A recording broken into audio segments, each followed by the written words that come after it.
adharam madhuram vadanam madhuram nayanam madhuram hasitam madhuram hridayam madhuram gamanam madhuram madhurādhipater akhilaṃ madhuram madhurādhipater akhilaṃ madhuram. Wish you all a very happy new year. Come January 1st, we all greet each other. Happy New Year. Along with this greeting, we also sincerely wish for this greeting to come true.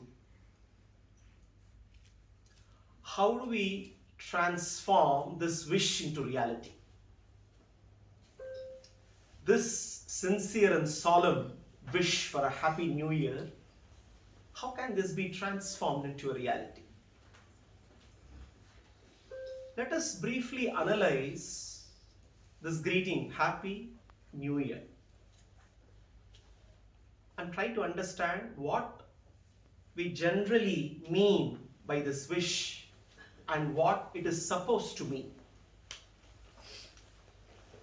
In this greeting, Happy New Year, the word new is the key. Now, does this word new qualify the word year? In our general usage, we tend to believe that this word new qualifies the word year in the wish Happy New Year. Now, what is a year? A year is nothing but a unit of measurement of time. But what is time? What is time?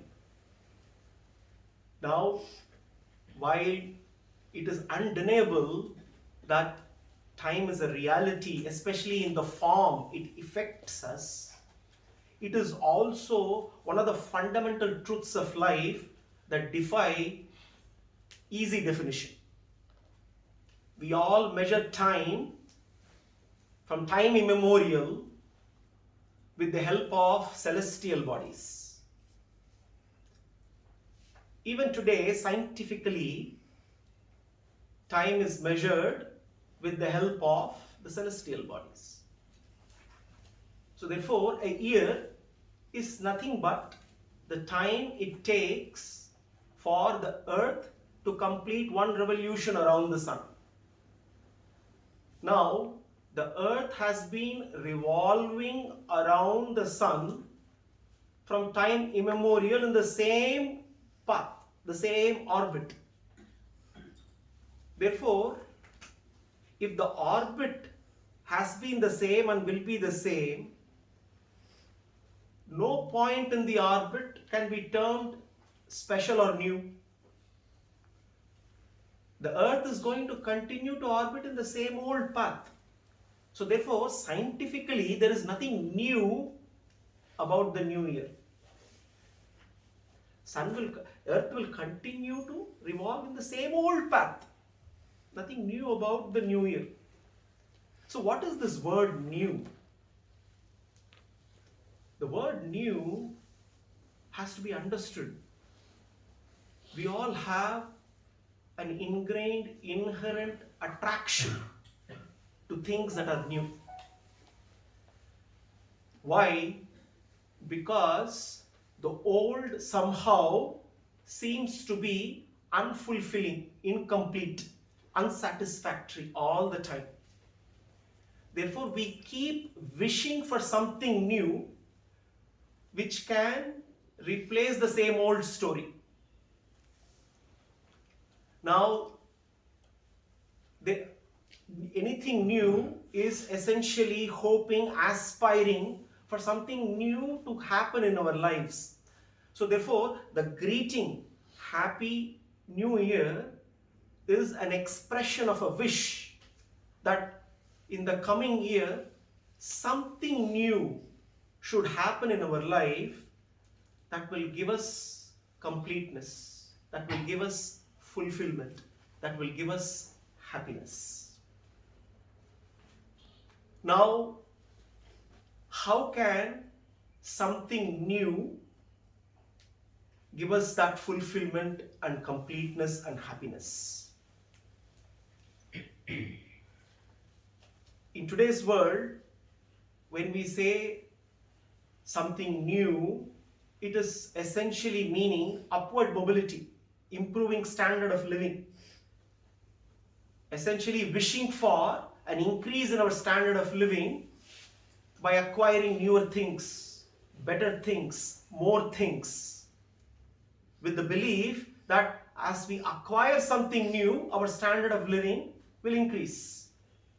So therefore, can we then conclude that this solemn wish that we all exchange on the 1st of January every year is essentially a wish for increase in our standard of living? But then if we really look at this wish, this greeting, it is not just New Year, it is Happy New Year. Now, by increasing our standard of living, there is no guarantee of happiness. Determinant of happiness is not necessarily an increase in our standard of living. Increase in standard of living is necessary but not sufficient for increasing our happiness. So what is that which is the determinant of true happiness? There is another standard in addition to standard of living. This is what I call the standard of longing. In addition to an improvement in the standard of living, we also need an improvement in the standard of our longing. And what is longing? It is all about the nature of our desires. So therefore, when we talk about improvement in the standard of longing, if we look at the nature of our longing, our nature of longing is that we always long for something that we don't have. We are constantly looking around. If somebody has something and if I don't have that, I long to have that. So therefore, my longing is all about having something new which I currently do not have, with the belief or with the myth that by getting that which is new, which I do not have, my happiness is going to increase. And in our own experience, we all know that such happiness, even if it happens, is so very fleeting, so very temporary. And we keep continuing to long for these new things which we don't have and stay frustrated, unfulfilled.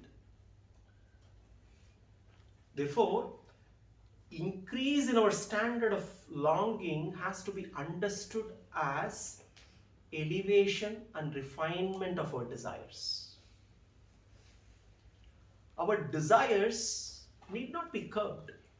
Our Shastras do not talk about completely doing away with our desires. Not practical, not possible. So it is not about curbing our desires, it is about curing our desires. How do we cure our desires instead of curbing them? Curing our desires is all about redirecting the desires.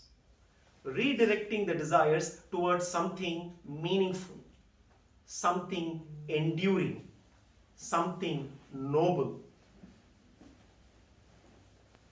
And we all know that we as spiritual beings, we long for perfection. We long for supreme contentment. We long for lasting joy. We long for lasting love. We long for eternal life.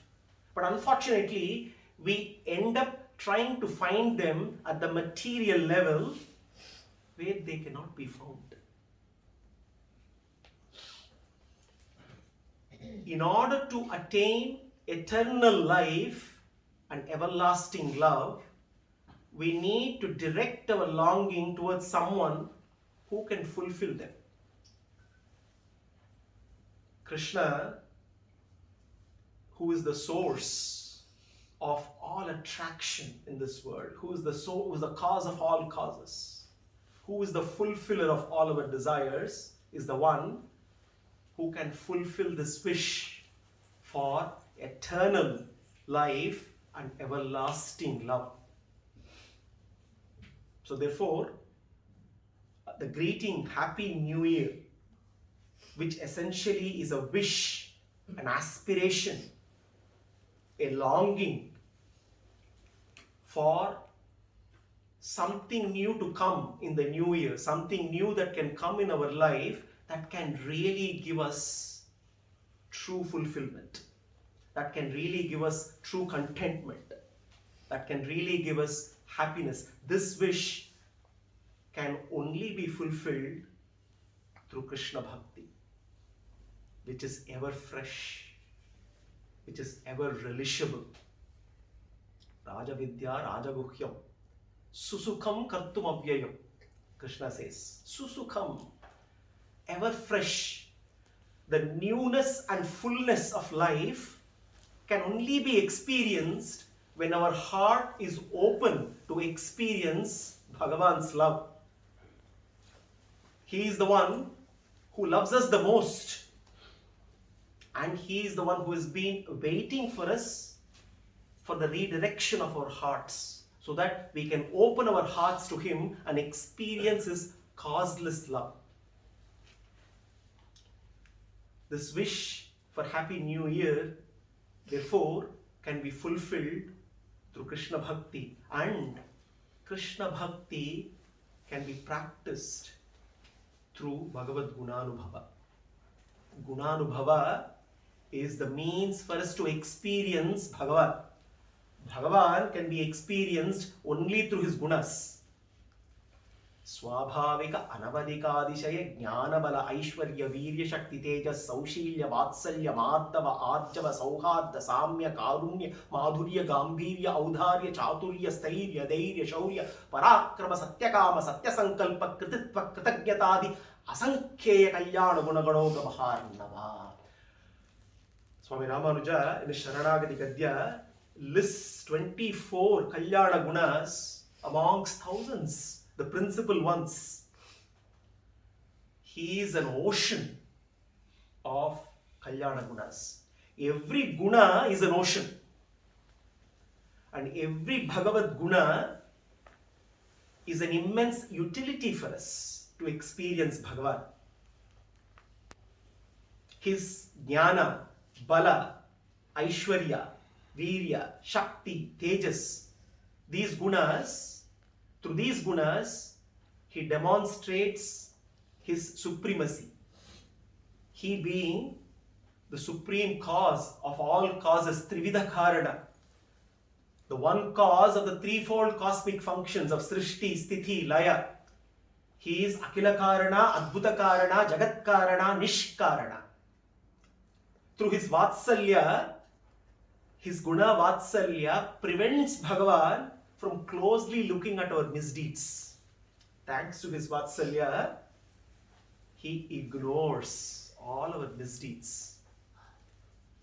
His Arjava ensures synchronization of his own thought, word and deed, and ensures sincerity of fulfilling his promises that he makes to us.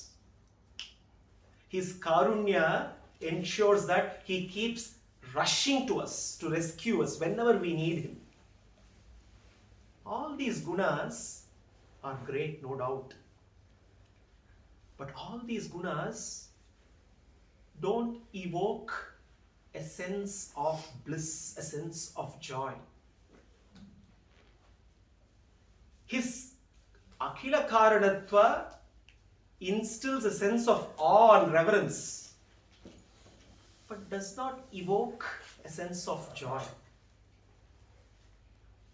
His Vatsalya, we are very grateful, but We are not joyful at the prospect. His karunya, his rushing to rescue us, yes, makes us heave a sigh of relief, but it doesn't evoke an exuberance of joy. His sincerity in fulfilling promises increases our shraddha, but does not increase our love. So what is that guna of Bhagavan that can give us that unadulterated, everlasting bliss, joy, love? Eureka, madhurya. Madhurya is that guna of Bhagavan which invokes that sense of joy, kindles love in our hearts. Krishna is great, no doubt, but he is also sweet. We need to know both his mahatmya and his madhurya. His mahatmya, his greatness, evokes submission. It is his madhurya that evokes affection, love. His mahatmya, his greatness, instills a sense of awe and reverence, but at the same time, sometimes can also cause a little bit of fear. After all, he is the Jagat Karana, far, far away, supreme. Whereas his madhurya invokes a sense of love. For bhakti, we need to relish both his mahatmya and his madhurya. For some exalted bhaktas, like Yashoda, like the Gopikas of Vraja, the Shatakopa, celebrated as Nammalvar, Andal, Chaitanya Mahaprabhu, for exalted devotees, their awareness of Bhagavan's greatness, his mahatmya, is eclipsed by their absorption in his sweetness, in his madhurya. One such exalted bhakta, Vallabhacharya, composed the sweetest of poems, Madhurāstakam. Bhagavan is Madhura, Ati Madhura, and a prayer to him can only be Madhura. Vallabha's Madhurāstakam is sweetness to the core. Obviously, anything with the very embodiment of sweetness can only be sweet. Adharam madhuram, vadanam madhuram, nayanam madhuram, hasitam madhuram, hridayam madhuram, gamanam madhuram, madhurādhipater, akhilaṃ madhuram. What is not Madhura, Hey Krishna? You are Madhurādhipati.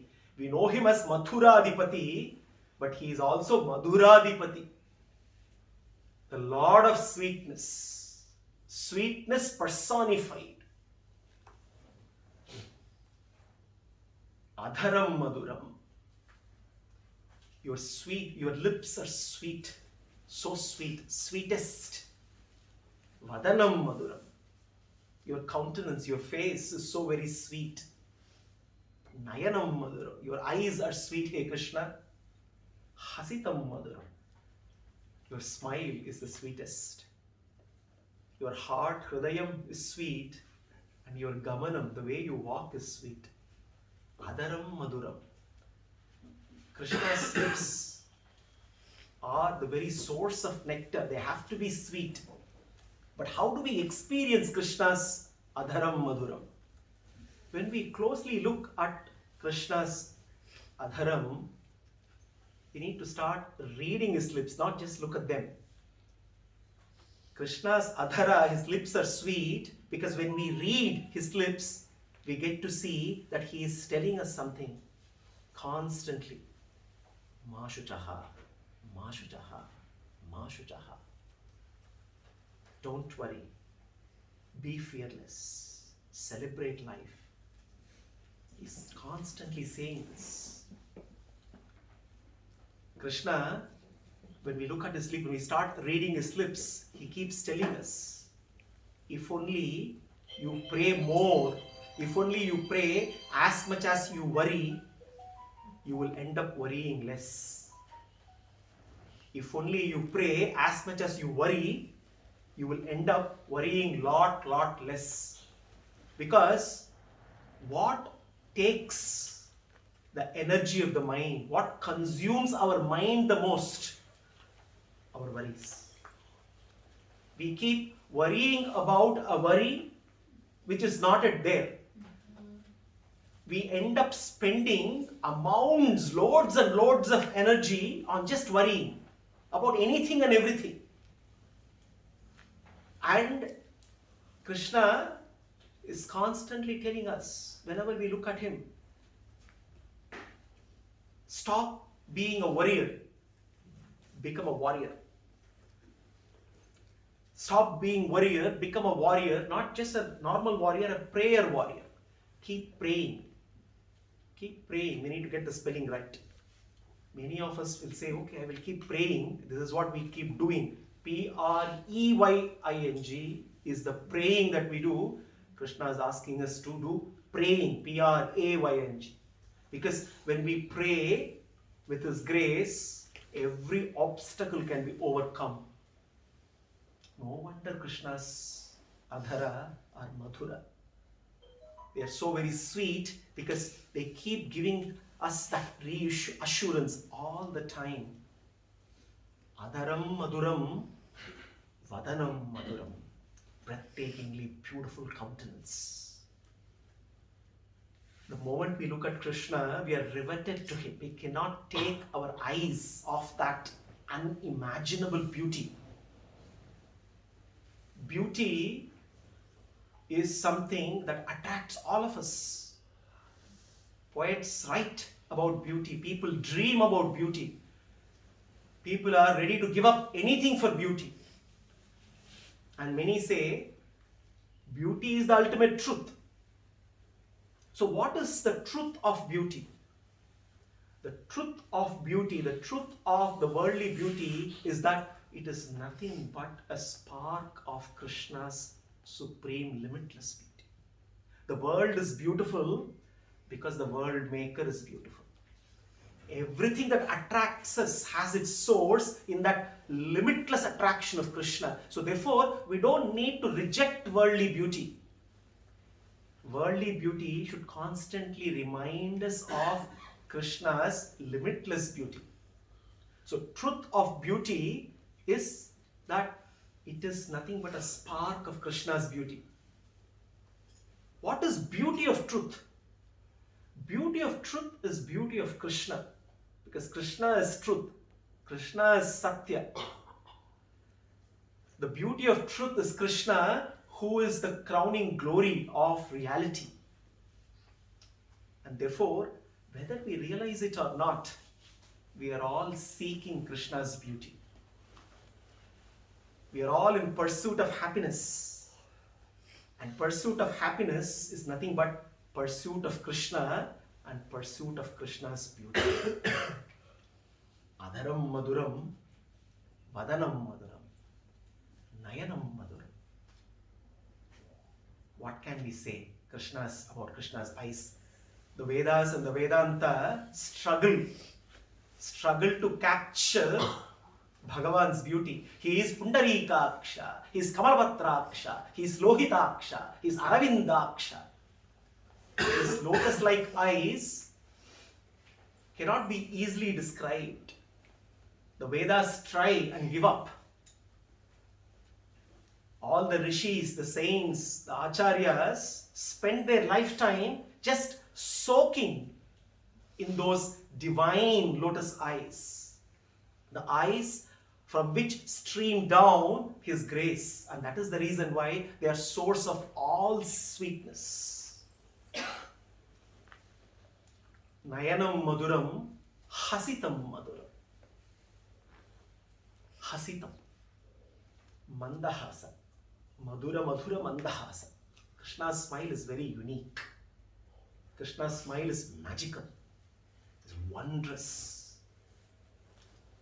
Sometimes we wonder, Krishna is always smiling. And then we look at him. Hey Krishna, how can you remain smiling like this? When I am suffering, you are smiling? We may ask him this question sometimes. We look at Krishna and say, hey Krishna, I am suffering, but you are still smiling.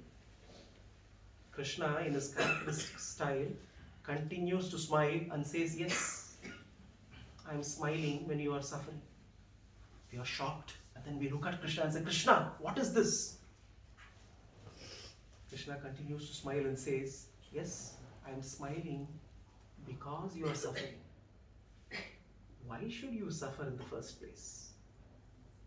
If you happen to stand in a cool, pleasant lake with cool, delicious water, will you complain of heat and thirst?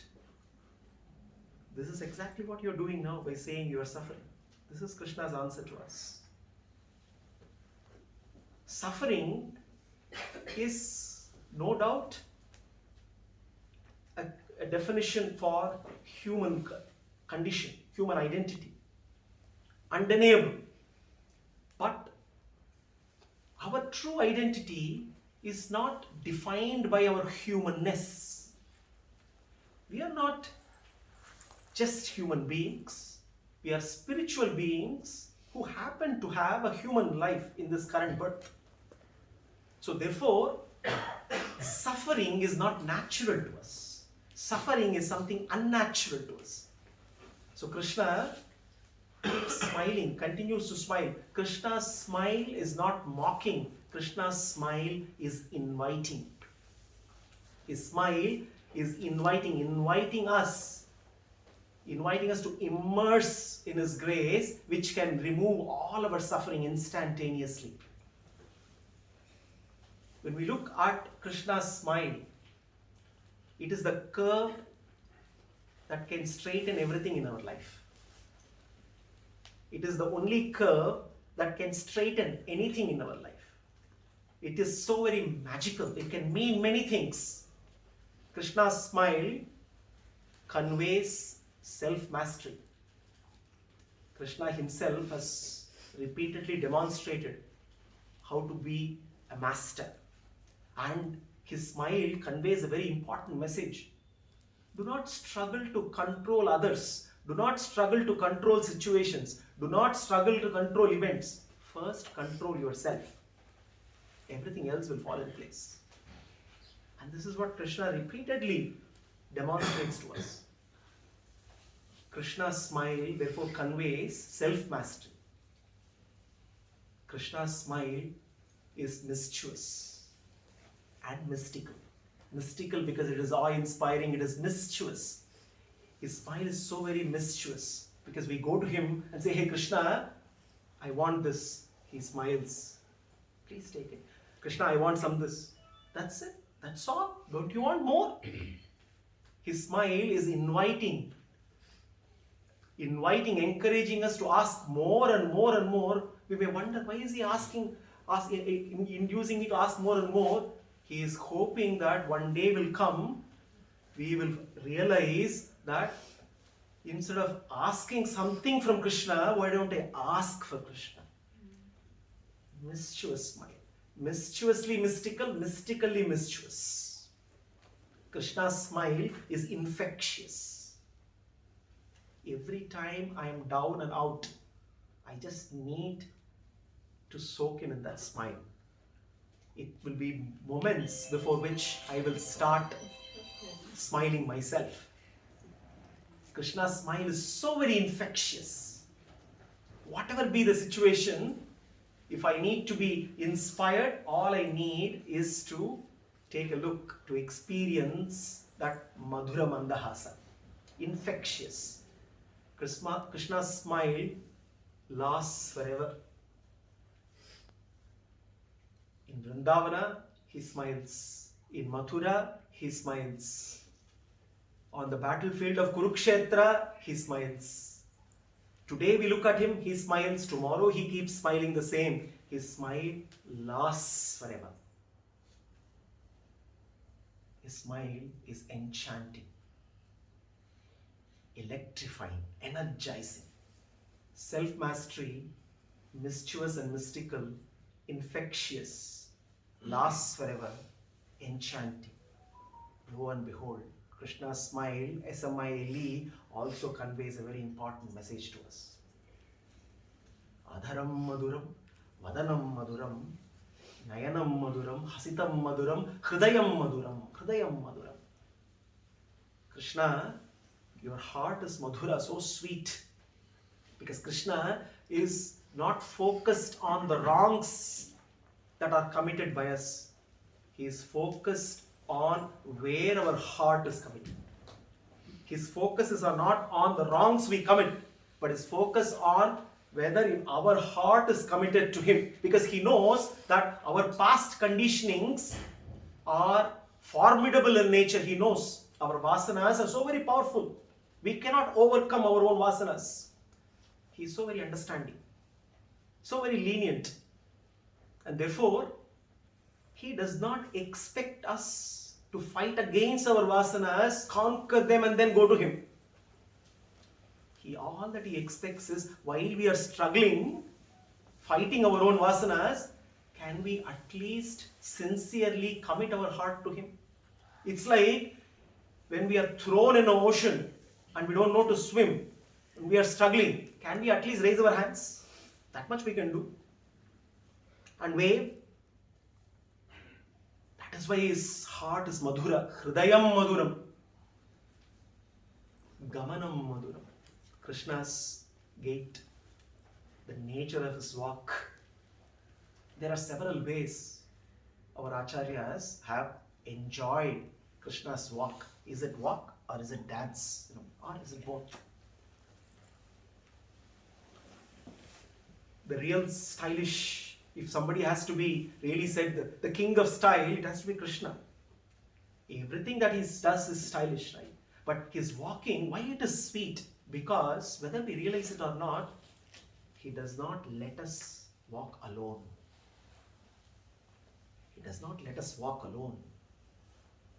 He is always walking with us. Sometimes in the front, leading us. Sometimes in the back. Sometimes we think we are not walking because we are on his shoulders. He is walking alone. His gamanam is madhuram. He doesn't walk back. He doesn't walk away. He is with us, walking all the time. We think we are doing all the hard work. We are not walking. He is walking, making us walk with us. No wonder his gamanam is madhura, ati madhura. Venur madhuraha, renur madhuraha, panir madhuraha, padau madhuraha, nrityam madhuraha, shakyam madhuraha. When we experience Krishna's sweetness, how can we leave out the Venu, the flute? The Gopikas of Vraja, they look at the flute and one Gopi says, how blessed that flute is. Krishna is very partial to that flute. How blessed that flute is, because Krishna shares his nectar emanating from his lips exclusively with that flute before it can be shared with everybody else. How blessed should be. One other Gopi says, what kind of service is this flute doing? After all, it is only a bamboo stick. But look at the service that it is doing to Bhagavan. And that Gopi says, because of which the mother and father of that flute should be very happy. That it is doing continuous service, Kainkarya to Krishna. Krishna Kainkarya. Krishna's flute, Venu, is filled with nectar all the time. For any mellifluous music to happen, we need two things. A good instrument and a good instrument player. The instrument has to be good. If the instrument is not good, even if the player is bad, the outcome is bad. If the instrument is good And if the player is bad, even then the outcome is bad. Krishna's flute is his associate, his Venu is his associate. It has to be perfect. Krishna's Venu is perfect, Krishna is perfect. Therefore, Venur Madhuraha, his flute and his flute playing is Madhura. Renur Madhuraha Padau Madhuraha. Renur Madhuraha Padau Madhuraha. Renu is Pada Duli. If Pada is Madhura, Pada Duli has to be Madhura. Renur Madhuraha Padau Madhuraha. Tadasya priyam abhibhato asyam naro yatra devayo vadanti urukrumasya sahibanduritta Vishno pade parame madhva utsaha. The Vedas describe the lotus feet of Bhagavan. Vishnoho pade parame madhva utsaha. His feet are, divine lotus feet are sweet, no doubt. They are so sweet that the surfeit of sweetness, it seems, flows like a river of honey, flooding all of us. The illustrious Yamunacharya, looking at the divine lotus feet of Bhagavan, he says, Tavamritasyandini padapankaje niveshitatma katamanya jichyati sthideravinde makaranda nirbhare madhuvrato nekshurakam hi vikshate, he says. Hey Bhagavan, when my mind is committed to your divine lotus feet, which sheds nectar all the time, how can it wander anywhere? How can it go anywhere at all? Just like when there is a beautiful lotus flower filled with honey, why will a bee look at any other flower? Look at the thorny flowers which has no fragrance, no honey. Similarly, when we have his divine lotus feet which is shedding nectar, and the nectar is flooding us like a river of honey, why should we look anywhere else at all? Redur Madhuraha, Pado Madhuraha, Panir Madhuraha. Krishna, your hands are sweet, Vallabha says. Why Krishna's hands are, no doubt they look beautiful, but they are sweeter to us. Why? Because his hasta are Abhaya hasta, Varada hasta. Keep giving, keep giving. And obviously we all like when we keep getting. They keep giving, we keep getting, and we are happy. And he keeps giving and giving and giving more than what we deserve. Whether we realize it or not, we keep getting more than what we deserve in this life. It is like when I am thirsty, I'll be grateful if I am given a glass of water. I'll be even more grateful if I'm given a glass of pure, delicious water. But what if the heavens open and then there is a downpour of blissful rain just because I am thirsty? This is exactly what happens with Krishna. We just ask for something and he gives us, keeps giving us, whether we realize it or not. Bhagavan's Madhurya is so very sweet, because of which we can experience him repeatedly and continuously. Our Acharyas have experienced Bhagavan's Madhurya in many ways. There are many facets to this fascinating guna of Bhagavan. One facet of Madhurya's sweetness is his Divya Mangala Vigraha, his beautiful form. Mahoraskaha Maheshwasaha Gudajatru Marindamaha Ajarubahu Sushiraha Sulaladaha Suvikramaha Samassama Vibhaktangaha Snigdhavarna Pratapavan Peeravaksha Vishalakshaha Lakshmivan Shubha Lakshanaha. Valmiki beautifully captures that Divya Mangala Vigraha of Sri Ramachandra. It seems everyone's eyes are riveted to that form, so very captivating, so very enthralling, entrancing. The eyes cannot go anywhere, riveted to that beautiful form. The very source of Madhurya. This is one facet, that perfect form, so very beautiful, which magnetically arrests our attention, attracts us all the time. Another facet of Bhagavan's Madhurya is his form as his name.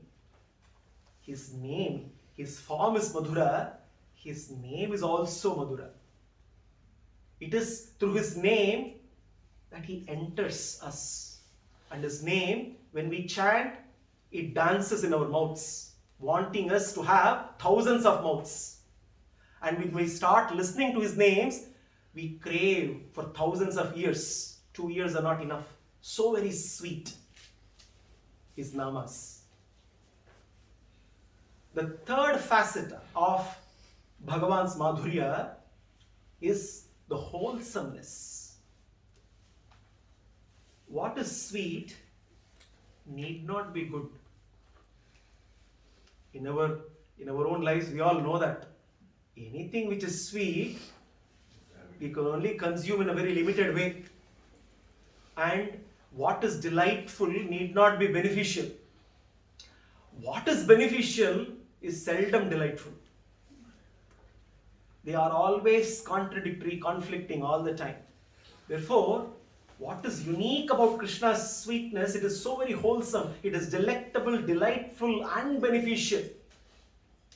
Now, if you go to a doctor and doctor gives a prescription, we cannot expect the medicine to taste good.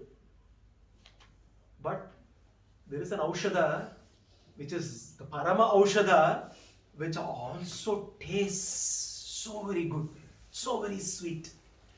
Yamoha prasamaushadam munimano vritti pravrityaushadam daityendryarti karoshadam trijagatam sanjeevanekaushadam bhaktatyanta hitaushadam bhavabhaya pradhamsanekaushadam shreyah prapti karoshadam pibamana Sri Krishna divyaushadam. Kulashekara, in his Mukundamala, experiencing Krishna's sweetness, talks about how Krishna is the Divya Aushadha. Aushadha which is Madhura. No other Aushadha. It is a medicine that can remove our delusion. It is a medicine which can attract us and invoke love in us. It is a medicine which is the most versatile sanitizer. Sanitizes us, sanitizes the society, disinfectant. It is the medicine which can remove all the ills of samsara. It is the medicine which can shower all kinds of auspicious blessings. The goodness of this medicine is, it is sweet. And we can keep consuming, not we can keep, we should be constantly consuming only this medicine. This is another facet of Bhagavan's Madhurya. There is another important and interesting facet of Krishna's Madhurya, which our Acharyas experience and relish. He is not only sweet to his bhaktas, he also is sweet to his enemies. Tarunau Rupa Sampannau Sukumaro Mahabalo Pundarika Vishalaksho Chira Krishna Janambarao. Shurpanaka gets her nose cut, runs all the way to Ravana's palace. Ravana is seated there. Shurpanaka is rushing inside, blood oozing out. She is devastated, shocked, furious for the insult that Rama and Lakshmana have done. She rushes, and Ravana is also shocked, looking at Shurpanaka, blood oozing out. She seems to be furious. What would one expect her to say? Throw abuses at Rama. She ends up saying, Karunau, Sukumaro, Bahabalo, Pundarika, Vishalaksho, Chira Krishna, Jirambaro. She is unable to come out of that experiencing the charm, the beauty, the magnetic form of Bhagavan. Instead of throwing abuses, she ends up praising Bhagavan's Madhurya. It seems Shishupala, we all know, the Chedi Raja, lived his life based on abuse of Krishna. He knew nothing other than abusing Krishna.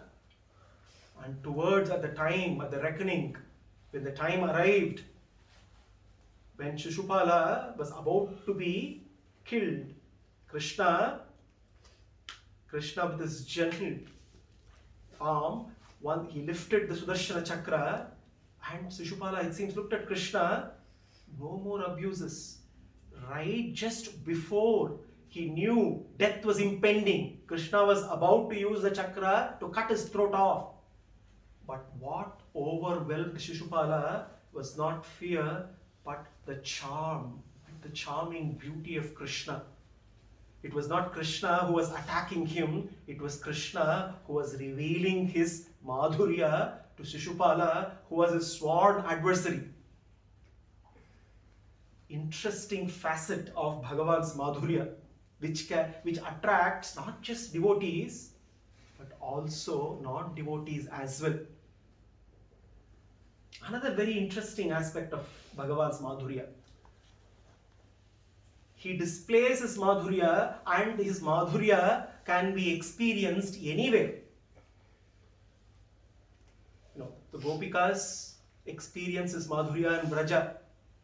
Yashoda experiences madhurya in Gokula. The people of Mathura experiences madhurya in Mathura. His sweetness can be experienced under any circumstance, under any situation, at any place. And we see the great Bhishma experiencing his madhurya at a very odd time. Swanigamam apahaya mat pratignyam ritamadhikartum avapluto ratastaha tritarata charanabhyaya chaladguhu haririva mantumimam gatotariyaha. What a divine sight to behold.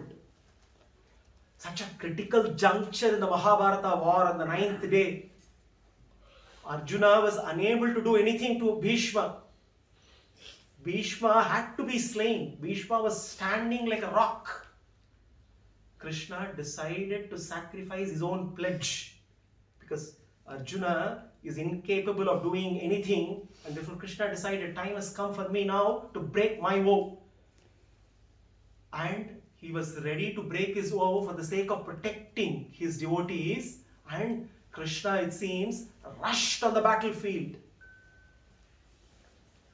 by lifting the wheel of a chariot, not a Sudarshana Chakra. He was also clever. His promise was not to wield any weapon. So he decided, I will also keep that promise in a way or the other. And instead of wielding a typical weapon, he wielded the wheel of a chariot. Ritamadhikartum avapluto ratastaha dhritarata charanabhyaya chaladguhu haririva hantumibham gatottariyah. Haririva. Bhishma looked at Krishna, who was rushing, wielding the wheel of the chariot like a lion rushing towards an elephant. And all that Bhishma could do, no offense, no defense, even as Bhishma Pratignya went for a toss, all that Bhishma could do was soak in that magnetic charm of Krishna on the battlefield. All that Bhishma could do was just bow down and fold his hands, soaking in that beauty, that madhurya, experiencing that sweetness of Bhagavan then and there. His madhurya, therefore, can be experienced under any circumstances, any situation, anywhere. And we may all have this question: can I too experience his madhurya, his sweetness? The answer is a simple yes. Bhagavan is waiting. He is awaiting for us. He is awaiting in his Archamurti. He is awaiting for us to give us a taste, to provide us with an unimaginable, everlasting taste of his madhurya. He is waiting for us. He is waiting for us with his breathtakingly beautiful countenance. Ati saundarya, ati manohara, ati madhura mukhamandala. With those magnetic lotus-like eyes, with his coral red lips sporting an endearing and engaging smile, with his two arms upraised, one holding a resplendent chakra and the other holding a shankha, assuring protection and wisdom all the time. With his palm gently raised, gently raised, assuring that everything that we seek will be provided. With his divine lotus feet, readily welcoming us as a serene sanctuary for all of us to escape the heat of samsara. He is awaiting for us to approach him and to immerse ourselves in the ocean of his madhurya. All that we need to do is make that simple change in our direction, and then we will start experiencing that sweetness, that fullness that has always eluded us, but also always eluded us in our lives.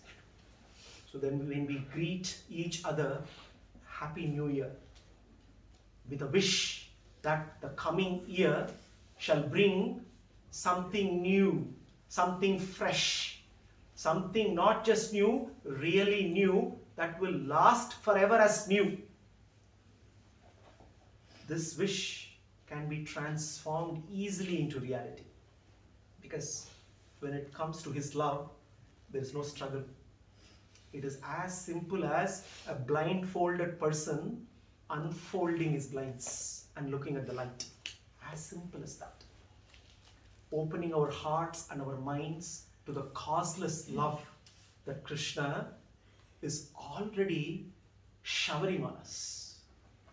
Let us all, on this very day, the first day of the calendar, understand that the newness of New Year is not the year.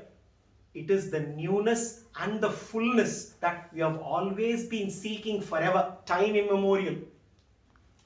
And here and now, we have an opportunity to fulfill that wish. And Krishna, through his assurance, once again shows that he has arrived really. And as we see, we have over and above our regular Krishna and the other Krishnas around, 2 more Krishnas have arrived here on this very day. The moment we all said we will celebrate New Year, relishing his madhurya, he decided to come in his ati madhura, ati saundarya, ati lavanya, ati manohara divya rupa. What else can we ask for? This itself is an assurance of all assurances. May Krishna, the madhurādhipater, sweeten our lives. Make it as sweet as it can get. And may this sweetness last forever. Sarvam Sri Krishna Arpanamastu.